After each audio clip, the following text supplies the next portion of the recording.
इंसानियत को शर्मसार करने वाला एक ऐसा काला खेल जो सफ़ेद कोट की आड़ में खेला जा रहा था। एक ऐसा कारोबार जिसमें इंसान के अंगों को माल की तरह खरीदा और बेचा गया। और इस पूरे शर्मनाक खेल की कमान थी एक 8वीं पास एम्बुलेंस ड्राइवर के हाथ में, जो खुद को डॉक्टर बताता था। जी हाँ, उत्तर प्रदेश की औद्योगिक नगरी कानपुर से सामने आया है एक ऐसा किडनी लीवर ट्रांसप्लांट रैकेट जिसने पूरे देश को हिला दिया है। पहले बात करते हैं इस पूरे कांड के उस पहले धागे की जिसने इस बड़े जाल को उधेड़ना शुरू किया। यह बात है एक मामूली से 50,000 रुपए के विवाद की। बिहार के समस्तीपुर जिले का रहने वाला एक युवक जिसका नाम आयुष है, वह एमबीए की फाइनल ईयर की पढ़ाई कर रहा था। फीस के लिए पैसे नहीं थे, घर की माली हालत भी ठीक नहीं थी। ऐसे में किसी ने उसे एक आसान रास्ता दिखाया, किडनी दो और लाखों रुपए कमाओ। आयुष को बताया गया कि उसे 9 लाख रुपए मिलेंगे, लेकिन जब किडनी निकाली गई तो उसे पूरे पैसे नहीं दिए गए। आयुष ने विरोध किया और यही विरोध बना इस करोड़ के रैकेट का काल। आयुष ने पुलिस को सूचना दी और सोमवार की देर रात कानपुर पुलिस, एसटीएफ, स्वास्थ्य विभाग और विजिलेंस की संयुक्त टीम ने एक साथ शहर के 3 अस्पतालों पर छापा मारा। Med Life hospital Kalyanpur, Ahuja hospital Rawatpur, Priya hospital Panki road. Med Life hospital में पुलिस को मिले किडनी डोनर आयुष और किडनी प्राप्त करने वाले मरीज एक ही जगह। जब ट्रांसप्लांट के दस्तावेज मांगे गए तो अस्पताल कोई वैध कागज पेश नहीं कर सका। बस यहीं से खुल गया इस पूरे कांड का पिटारा। अब बात करते हैं उस शख्स की जो इस पूरे नेटवर्क की जान था। नाम है शिवम अग्रवाल उर्फ काना। पढ़ाई महज 8वीं कक्षा तक, असली पेशा एक एम्बुलेंस ड्राइवर। लेकिन शिवम ने खुद को पेश किया एक डॉक्टर के रूप में। शिवम गरीब और मजबूर लोगों के पास जाता, उनसे किडनी देने के लिए लालच देता, उनका भरोसा जीतता। वो खुद तो मेडिकल जगत का जानकार बताता था, लोग उसकी बातों में आ जाते थे। असल में दोस्तों, यह शख्स असल में एक दलाल था और इतना शातिर था कि महीनों तक पुलिस उसकी पिन पॉइंट लोकेशन तक नहीं पहुंच पाई। शिवम ने गरीब युवाओं को यह समझाया कि किडनी देने से कुछ नहीं होता, शरीर पर कोई असर नहीं होता। पैसों की जरूरत में मजबूर लोग उसकी बातों पर भरोसा कर बैठते थे। जरा सोचिए दोस्तों, जिस इंसान ने कभी मेडिकल की कोई डिग्री नहीं ली, जो सिर्फ एम्बुलेंस चलाता था, वो डॉक्टर बनकर इंसानों के अंगों का सौदा कर रहा था। और यह सब हो रहा था हमारे आपके शहर के बीचों बीच, नामी अस्पतालों के 4 दीवार के भीतर। अब आते हैं इस रैकेट के सबसे चौंकाने वाले पहलू पर, इसके हाईटेक डिजिटल नेटवर्क पर। दोस्तों, यह नेटवर्क पुराने ज़माने की तरह सिर्फ मुंह जुबानी नहीं चलता था, इसका एक पूरा डिजिटल ढांचा था। मेरठ का एक शख्स डॉक्टर अफजाल इस नेटवर्क का डिजिटल सारथी था। उसने टेलीग्राम पर एक गुप्त ग्रुप बना रखा था जहां किडनी डोनर और किडनी रिसीवर, उन दोनों के बीच सीधा संपर्क कराया जाता था। इस ग्रुप में तय होता था कि डोनर को कितने पैसे मिलेंगे, ऑपरेशन कब होगा, किस अस्पताल में होगा, पैसों का लेन देन कैसे होगा। पूरी प्रक्रिया एनक्रिप्टेड मैसेजिंग ऐप से होती थी ताकि कोई सबूत ना रहे। यह रैकेट कानपुर तक सीमित नहीं था, इसके तार मेरठ, लखनऊ और यहाँ तक कि विदेश तक फैले हुए थे।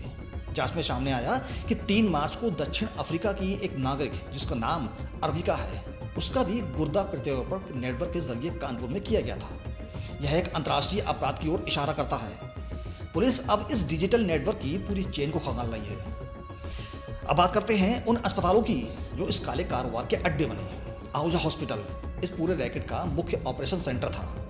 इस अस्पताल की मालकिन डॉक्टर प्रीति आहूजा और उनके पति डॉक्टर सुरजीत सिंह आहूजा को पुलिस ने गिरफ्तार कर लिया है। इस अस्पताल में अब तक 7 से 8 ट्रांसप्लांट होने की पुष्टि हो चुकी है, लेकिन पुलिस का मानना है कि यह आंकड़ा और भी बढ़ सकता है। सबसे चौंकाने वाला तरीका यह था कि जिन दिनों ऑपरेशन होता था, अस्पताल के नियमित स्टाफ को छुट्टी पर भेज दिया जाता था। इसलिए अस्पताल के कर्मचारियों को पता ही नहीं चलता था कि उनकी आंखों के सामने क्या हो रहा है। सर्जरी के लिए लखनऊ से एक विशेष डॉक्टर की टीम कानपुर आती थी, जिसका नेतृत्व डॉक्टर रोहित करते थे। ये टीम आती, ऑपरेशन करती और चली जाती। रैकेट का 3 अस्पताल मॉडल भी सामने आया। किडनी निकालने के बाद डोनर और मरीज को एक ही अस्पताल में सिर्फ 1 दिन रखा जाता था, फिर दोनों को अलग अलग अस्पतालों में भेज दिया जाता था। इस तरह किसी एक अस्पताल के पास पूरी जानकारी नहीं रहती थी। जांच में बचाव का यह सबसे चालाक तरीका था। इस रैकेट से अब तक कानपुर में 50 से 60 संदिग्ध ऑपरेशन होने की आशंका जताई जा रही है। एक मामले में तो एक महिला मरीज ने इस ट्रांसप्लांट के लिए 80 लाख रुपए खर्च किए और अब उसकी हालत गंभीर बताई जा रही है। इस पूरे कांड में सबसे दिल दहला देने वाला पहलू है उन लोगों की कहानी जिन्हें इस रैकेट ने अपना शिकार बनाया। बिहार के समस्तीपुर का यह एमबीए छात्र अपनी पढ़ाई पूरी करना चाहता था। फाइनल ईयर की फीस नहीं थी। किसी ने उसे बताया बस एक किडनी दो, 10 लाख मिलेंगे। आयुष जाल में फंस गया। उसकी किडनी निकाल ली गई, लेकिन पूरे पैसे भी नहीं मिले। आज वो जिंदगी की जंग लड़ रहा है। मेरठ की मरीज पारुल तोमर को किडनी की सख्त जरूरत थी। उसने 60 लाख रुपए चुकाए, लेकिन यह ट्रांसप्लांट किसी अधिकृत तरीके से नहीं हुआ। आज पारुल की हालत गंभीर है। जांच में यह भी सामने आया है कि एक और युवती को मात्र 4 लाख रुपए देकर उसकी किडनी ले ली गई, जिसे बाद में 45 से 50 लाख रुपए में बेचा गया। ये सिर्फ किस्से नहीं हैं, ये जिंदगियां हैं जो इस काले कारोबार की भीड़ चढ़ गईं। जो इस रैकेट के निशाने पर थे वे अधिकतर छात्र और आर्थिक रूप से कमजोर युवा थे। यह रैकेट जानता था कि गरीब एक ऐसी कमजोरी है जिसका फायदा आसानी से उठाया जा सकता है। पुलिस कमिश्नर रघुवीर लाल ने प्रेस कॉन्फ्रेंस में बताया कि इस रैकेट की भनक पुलिस को पिछले साल ही लग गई थी, लेकिन यह नेटवर्क इतना व्यवस्थित और गोपनीय था कि मुख्य कड़ी तक पहुंचना बेहद मुश्किल था। कार्रवाई की पहली बड़ी सफलता तब मिली जब आरोही हॉस्पिटल को सीज किया गया। वहां से कड़ियां जुड़ी और जांच आहूजा हॉस्पिटल तक पहुंची। अब जांच एजेंसियां पता लगा रही हैं कि कितने और अस्पताल इस रैकेट में शामिल हैं। लखनऊ से आने वाली सर्जन टीम में कौन कौन डॉक्टर शामिल हैं, विदेशी मरीजों से कितने पैसे लिए गए और कितने और लोग इस जाल के शिकार हुए। पुलिस के अनुसार 6 से 7 और अस्पतालों पर नजर है और आने वाले दिनों में और बड़ी गिरफ्तारियां हो सकती हैं। दोस्तों, भारत में अंग प्रत्यारोपण के लिए the transplantation of human organs act 1994 बना है। इस कानून के तहत बिना उचित अनुमति के किसी का अंग निकालना या बेचना एक गंभीर अपराध है। लेकिन जब अस्पताल प्रशासन, दलाल और डॉक्टर मिलकर सब इस अपराध में शामिल हो जाएं तो सिस्टम की पोल खुल जाती है। यह रैकेट दिखाता है कि देश में अंग तस्करी के खिलाफ सख्त निगरानी की कितनी जरूरत है।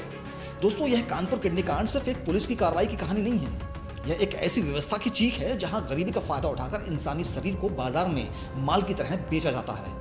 जहां एक आरडी पास एम्बुलेंस ड्राइवर डॉक्टर बनकर लोगों की जिंदगियों से खेलता है। जहां सफेद कोट का मतलब भरोसा नहीं बल्कि कभी कभी धोखा होता है। जहां एक MBA छात्र अपनी फीस के लिए किडनी बेचने पर मजबूर हो जाता है।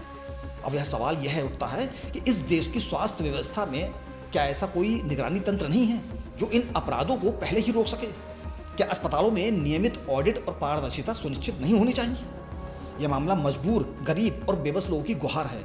प्रशासन के लिए, सरकार के लिए और हम सब के लिए। पुलिस की जांच जारी है। आने वाले दिनों में और बड़े खुलासे हो सकते हैं। हम इस मामले पर नजर बनाए रखेंगे और हर अपडेट आप तक पहुंचाते रहेंगे। तो बने रहिए हमारे साथ हर बड़ी खबर के लिए।